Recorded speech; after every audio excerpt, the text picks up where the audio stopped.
Safety officer. Safety officer.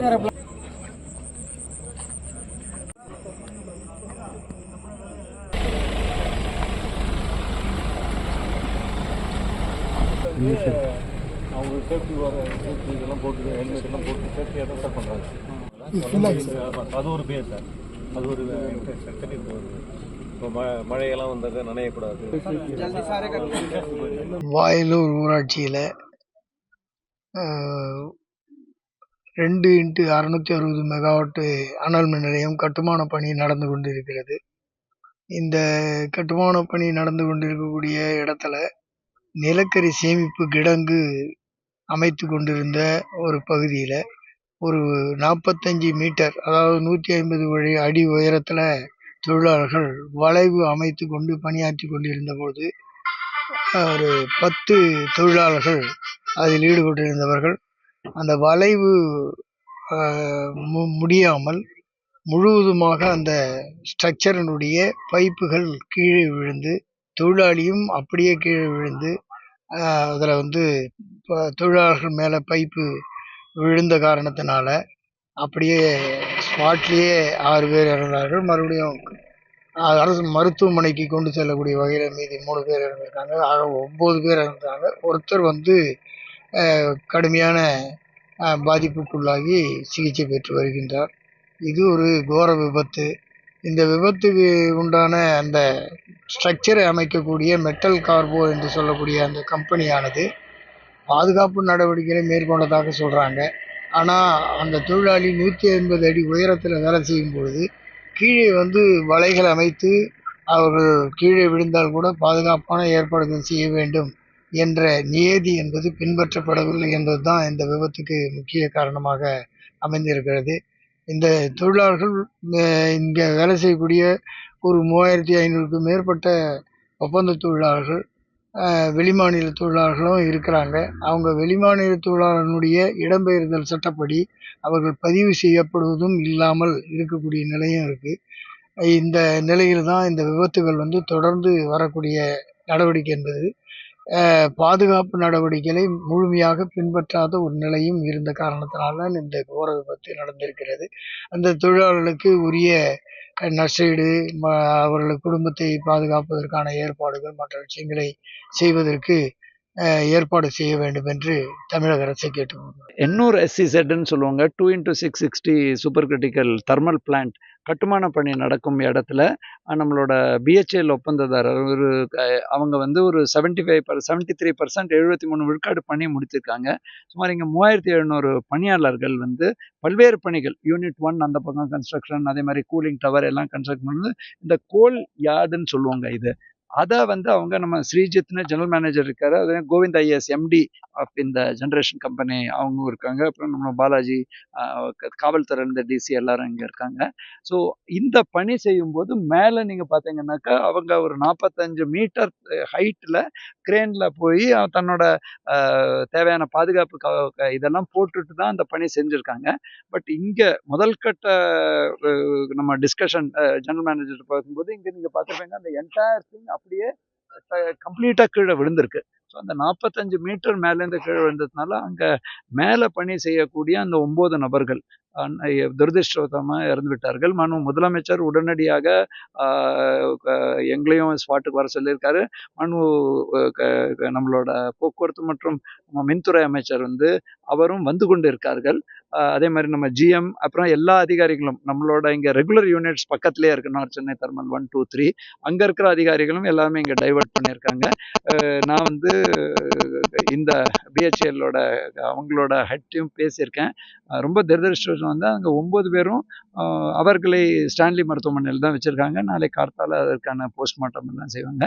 இந்த பணி செய்யக்கூடிய அந்த ஒப்பந்ததாரர்களும் அவங்களோட ஹெட்ஸும் அந்தந்த இடங்கள்லேருந்து பெங்களூர் மற்றும் மற்ற இடங்கள்லேருந்து அவங்களும் விரைந்து வந்து கொண்டிருக்கார்கள்.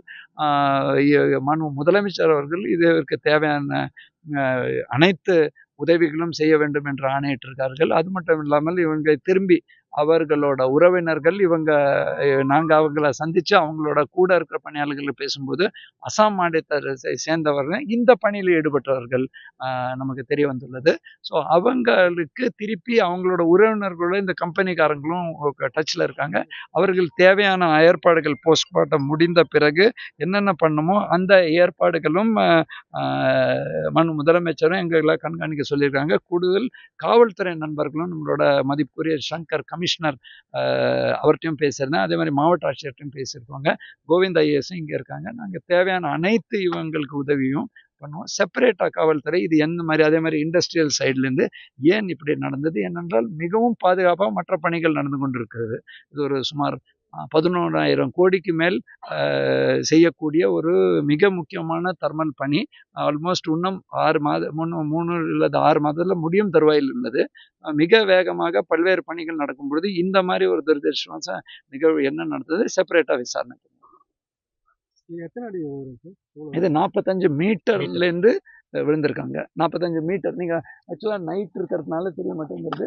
அந்த சென்டரில் அந்த பக்கம் முடித்துட்டாங்க அந்த பணி. அதுக்கு மேலே அந்த ப்ளூவாக கவர் போடுவாங்க. இந்த கறி வந்து அது பறக்காமல் இருக்கவோ அதில் மழை தண்ணி படாமல் இருக்கிறதுக்கான இது ஒரு நம்ம சுற்றுப்புற சூழலில் கட்டாயமாக இதை போட வேண்டும். உடனே எல்லா இடத்துலையும் அந்த மாதிரி இருக்குது. ஸோ அன்ஃபார்ச்சுனேட்டாக அதை முடிக்கும் அந்த பக்கம் பணி முடிந்திருக்கு. இந்த பணியும் மிக விரைவில் முடியுங்கிற எதிர்பார்த்து தான் இவங்க நம்ம இதுக்குரிய திரு ஸ்ரீஜித் அவர்களும் ஜெனரல் மேனேஜரும் அதான் சொல்லிட்டு இருக்காரு.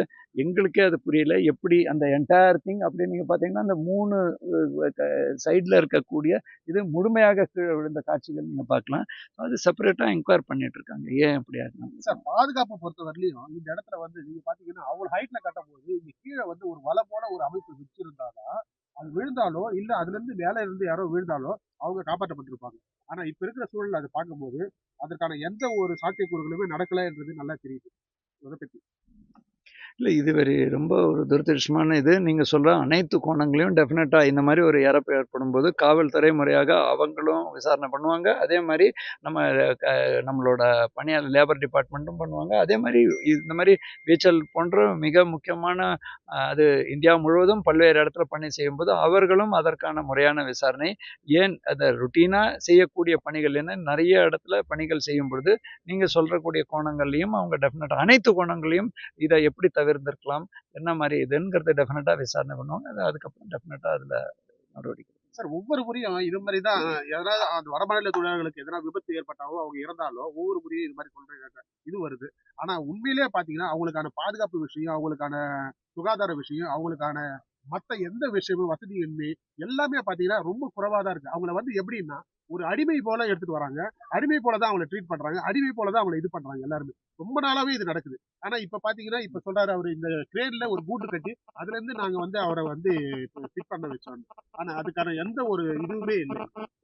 இப்போ இந்த நேரங்க வெரி அன்ஃபார்ச்சுனேட்டுங்க. ஒரு 9 உயிர்கள் போன நேரத்தில் நம்ம வந்து ஸ்பெக்குலேட்டிவாக நானும் டெக்னிக்கலி பேசுறது வந்து சரியாது.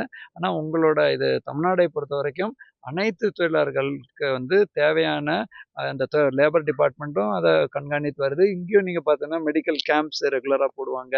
அது மட்டும் இல்லாமல் நீங்கள் சொல்லக்கூடிய இந்த மாதிரி பர்டிகுலர்லி பவர் பிளான்ட் கட்டுமான பணிகளில் பிஹெச்எல் இந்த மாதிரி இந்த பர்டிகுலர் இடத்துல சம்பவம் நடந்ததில்லை. நீங்கள் ஏற்கனவே இந்த பகுதியை பற்றி சொல்லிட்டு இருக்கீங்க. டெஃபினட்டாக இந்த ஆங்கிளில் என்ன மாதிரி ஃபர்தர் இம்ப்ரூவ் பண்ணுவோம்னு நடவடிக்கை எடுக்கணும். இவ்வளவு தூரம் வந்து பாத்தீங்கன்னா இன்ஃப்ராஸ்ட்ரக்சர் ரெடி பண்றாங்க. ஆனா ஆம்புலன்ஸே இல்ல, அவசர உதவிகளை கொண்டு போக முடியல அப்படின்னு சொல்லிட்டு இது டெஃபினட்டாங்க இந்த மாதிரி ஒரு அன்ஃபார்ச்சுனேட் எப்போவுமே 108 ஆம்புலன்ஸோட கைண்ட் ஆஃப் அப்ரோச்சே என்னன்னாக்கா கால் சென்டர் அப்ரோச் தான் இப்போ இந்தியா முழுவதும் இருக்குங்க. உடனடியாக இங்கே 4 ஆம்புலன்ஸ் இங்கே இருந்திருக்கு. அது மட்டும் இல்லாமல் ஜென்ரலாங்க இவங்களுக்கு மற்ற மாதிரி ஏதாவது உடல்நலை குறைவானாலோ அதுக்கு தேவையான நடவடிக்கையும் அந்த கேம்ப்ஸும் போடுறாங்க. பட் இந்த நேரங்க இட் இஸ் நாட் கரெக்ட். 9 உயிர்கள் போகும்போது இந்த நேரத்தில் நம்ம இவங்க பிஹெச்எல் நிறுவனம் கரெக்டாக பண்ணியிருக்காங்க அந்த மாதிரி இது டிஃபெண்டோ அஃபெண்ட் பண்ண நேரம் இல்லை. அந்த பணியாளர்களை நாங்கள் சந்தித்து பேசினோம். அவருக்கு தேவையான ஆறுதல் சொல்லுமான்னு முதலமைச்சர் சொல்லியிருக்காங்க. தேவையான அனைத்து அவங்களுக்கு ஏற்பாடுகளும் நம்மளோ அதே மாதிரி அவங்களோட போத் பிஹெச்எல்லும் இந்த மாதிரி பணிகள் ஃபர்தர் அவங்க இன்னொருத்தருக்கு கொடுப்பாங்களே அந்த கம்பெனிஸ் மூலமாகவும் தேவையான அனைத்து ஏற்பாடுகளும் அதே மாதிரி லேபர் டிபார்ட்மெண்ட் மூலமாகவும் நம்ம கண்காணித்து வருகிறோங்க. டெஃபினட்டாக உங்களுக்கு தொடர்ந்து இப்போ நாங்கள் இந்த பகுதியில் தான் இருப்போங்க.